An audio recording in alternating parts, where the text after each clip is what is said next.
श्री गणेशाय नमः। गणपति बापा मोरिया।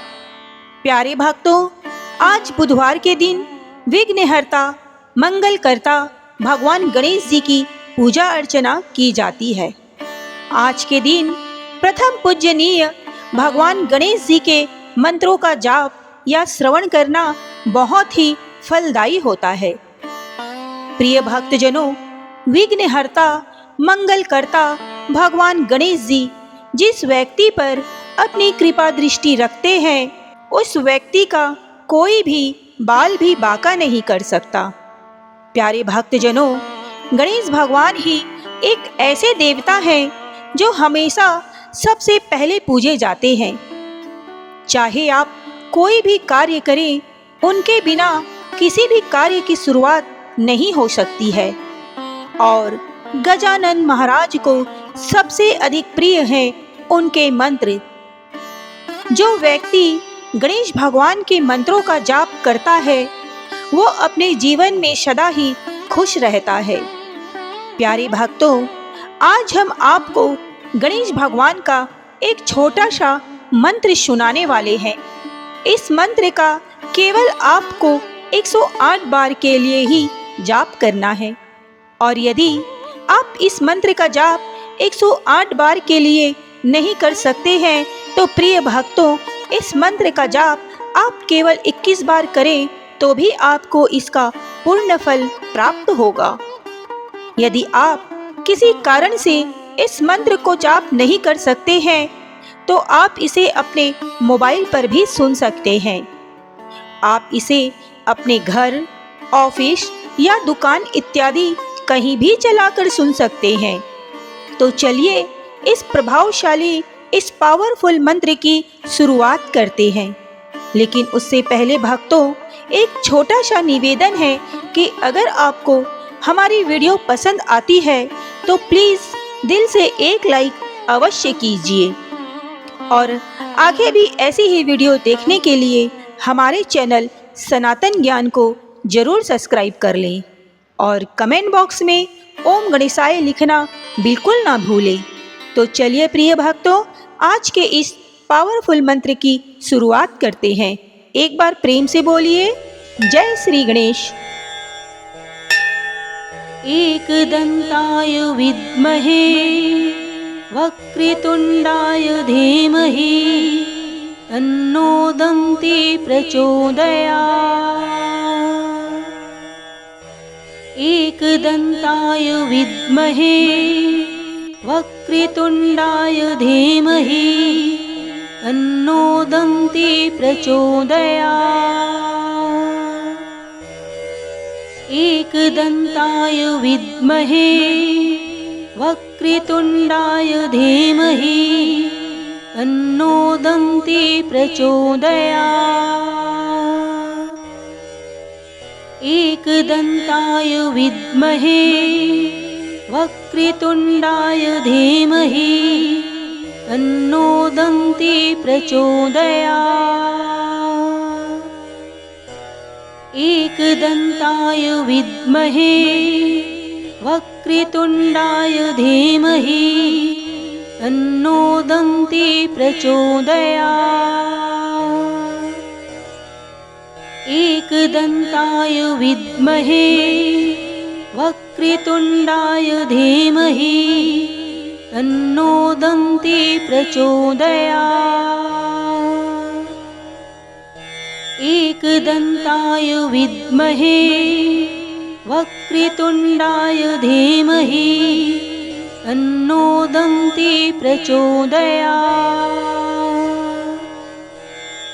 एकदंताय विद्महे वक्रतुंडाय धीमहि तन्नो दन्ति प्रचोदयात्। एकदंताय विद्महे वक्रतुंडाय धीमहि तन्नो दन्ति प्रचोदयात्।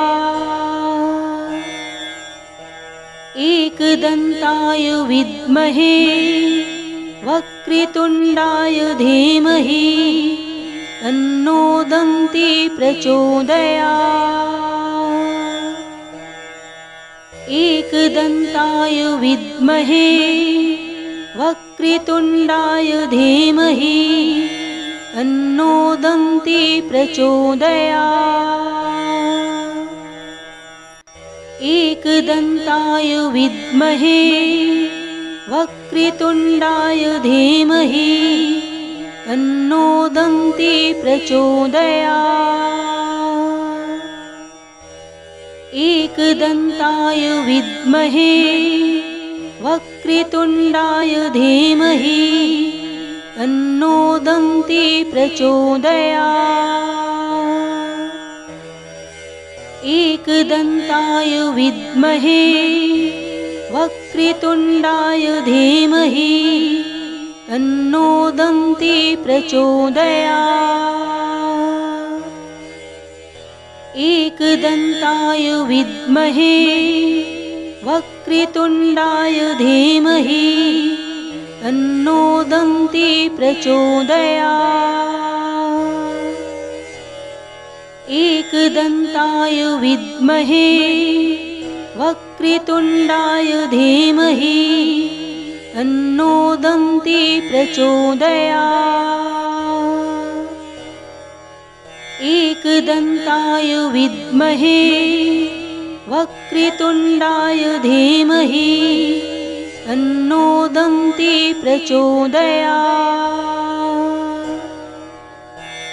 एकदन्ताय विद्महे वक्रतुण्डाय धीमहि तन्नो दन्ती प्रचोदयात्।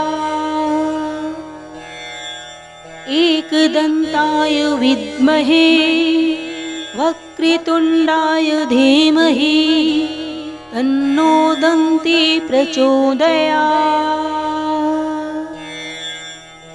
एकदन्ताय विद्महे वक्रतुण्डाय धीमहि तन्नो दन्ती प्रचोदयात्। एकदन्ताय विद्महे वक्रतुण्डाय धीमहि तन्नो दन्ती प्रचोदयात्।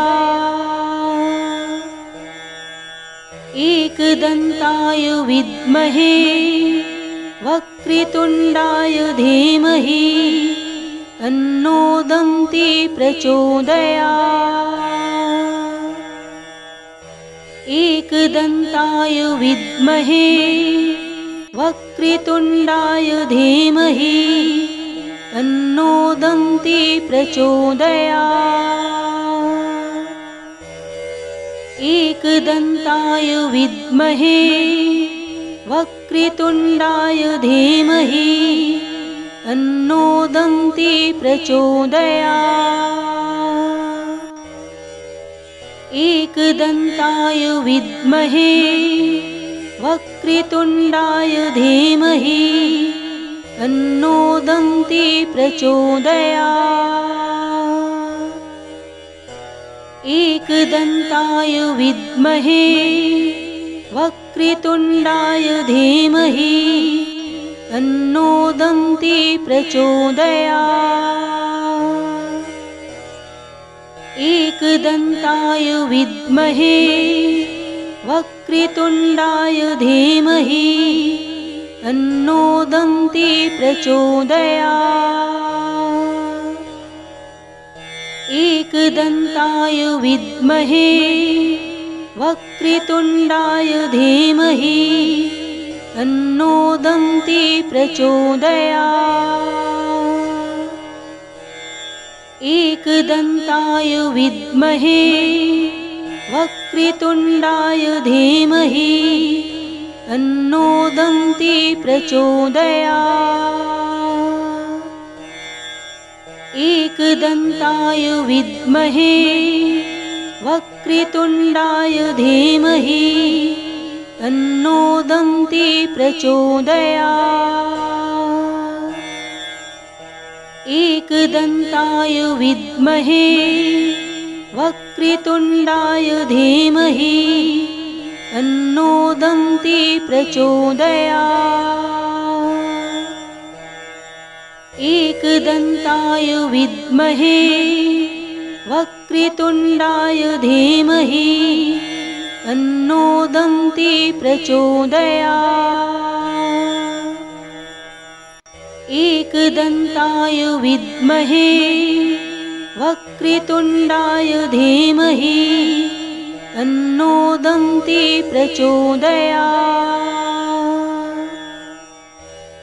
एकदन्ताय विद्महे वक्रतुण्डाय धीमहि तन्नो दन्ती प्रचोदयात्। एकदन्ताय विद्महे वक्रतुण्डाय धीमहि तन्नो दन्ती प्रचोदयात्।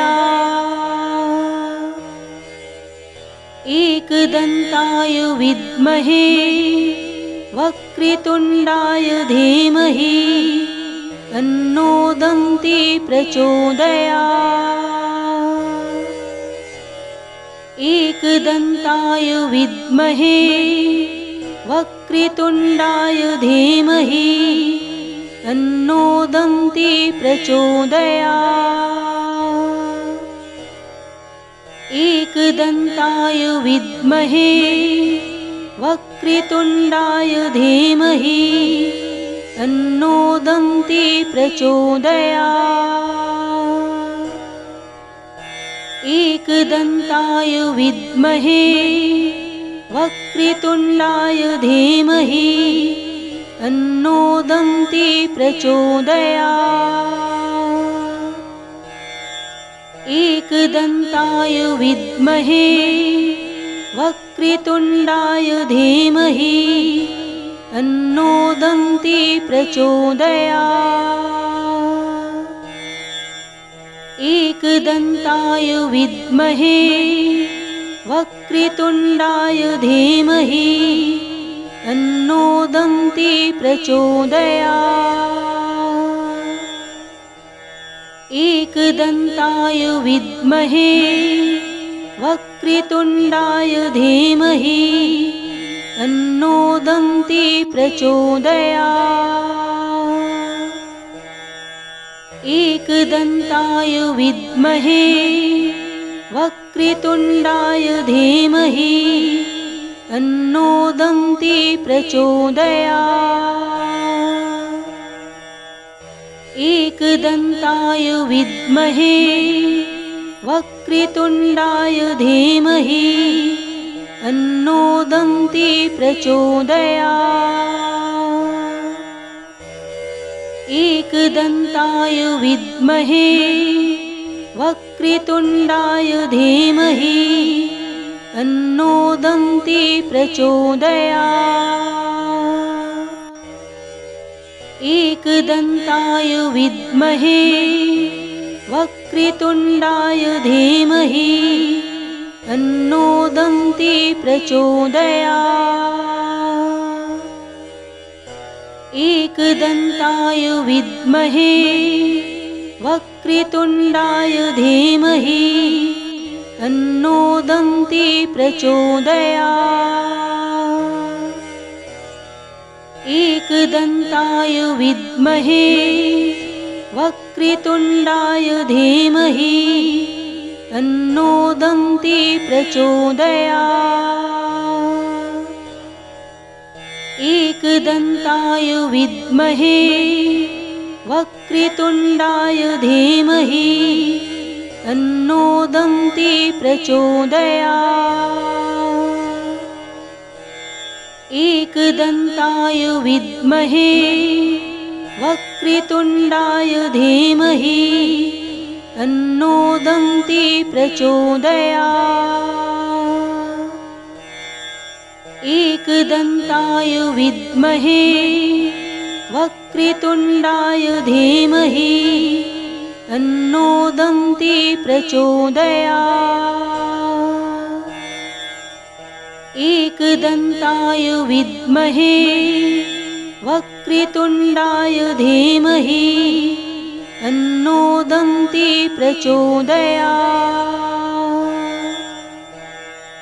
एकदन्ताय विद्महे वक्रतुण्डाय धीमहि तन्नो दन्ती प्रचोदयात्। एकदन्ताय विद्महे वक्रतुण्डाय धीमहि तन्नो दन्ती प्रचोदयात्।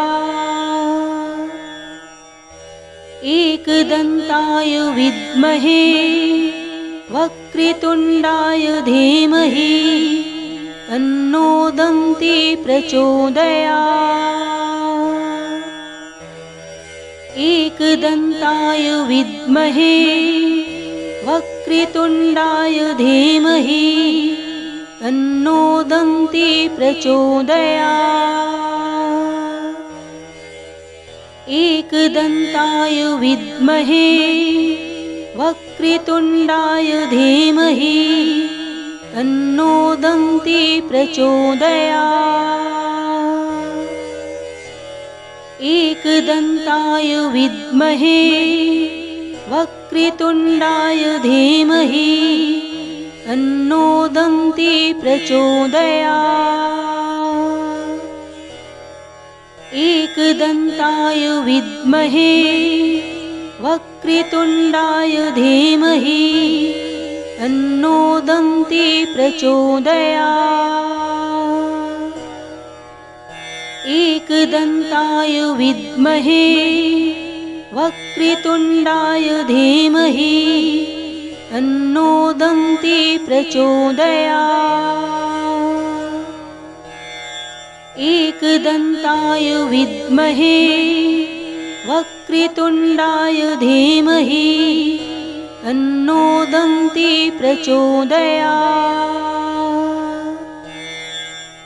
एकदन्ताय विद्महे वक्रतुण्डाय धीमहि तन्नो दन्ती प्रचोदयात्।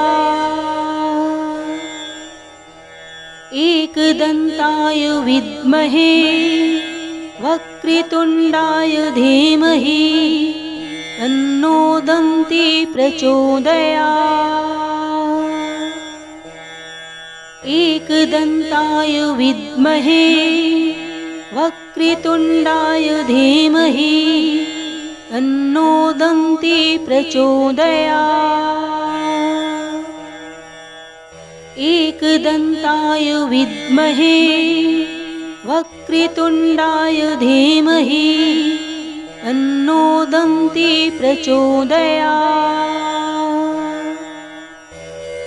एकदन्ताय विद्महे वक्रतुण्डाय धीमहि तन्नो दन्ती प्रचोदयात्।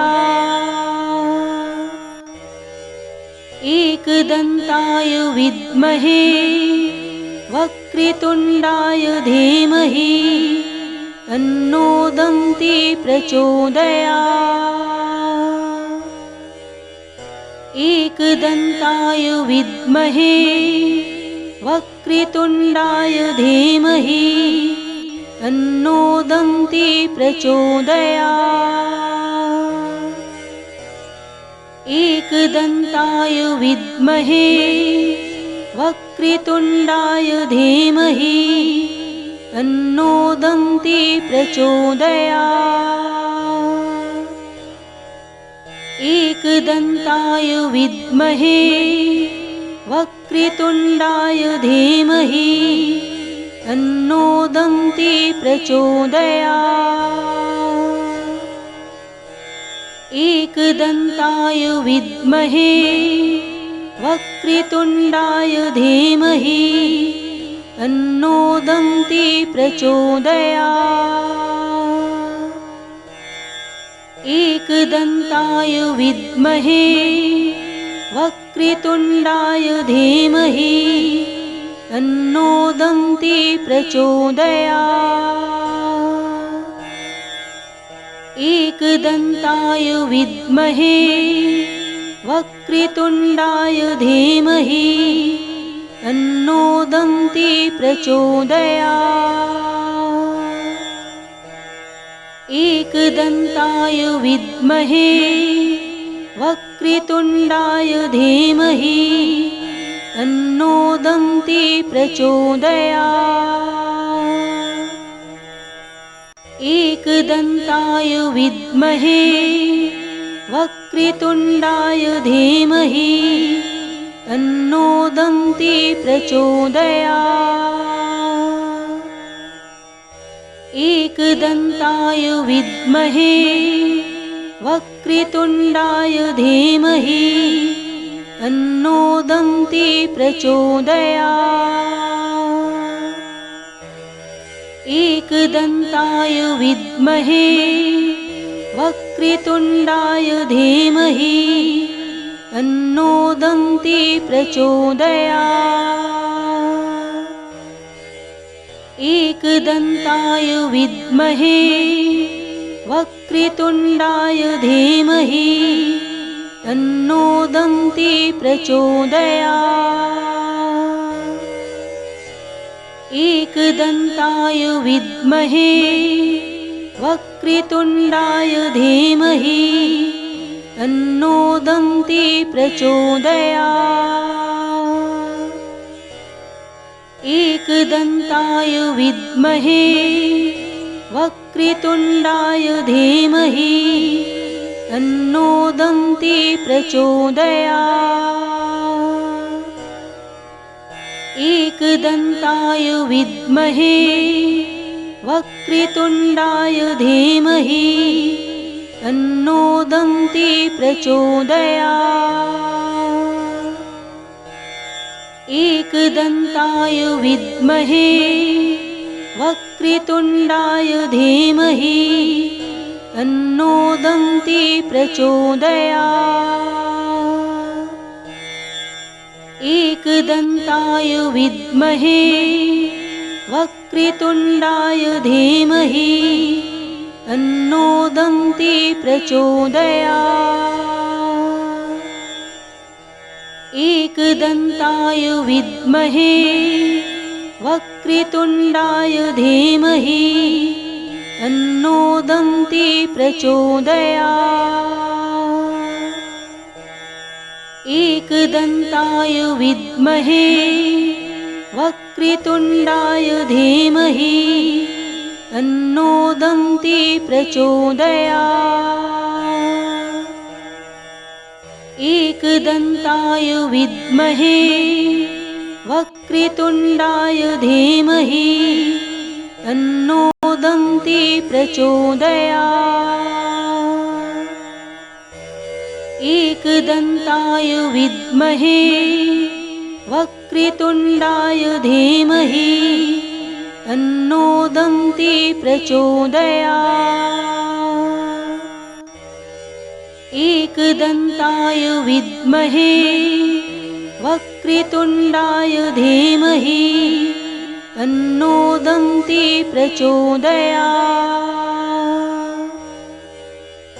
एकदन्ताय विद्महे वक्रतुण्डाय धीमहि तन्नो दन्ती प्रचोदयात्। एकदन्ताय विद्महे वक्रतुण्डाय धीमहि तन्नो दन्ती प्रचोदयात्।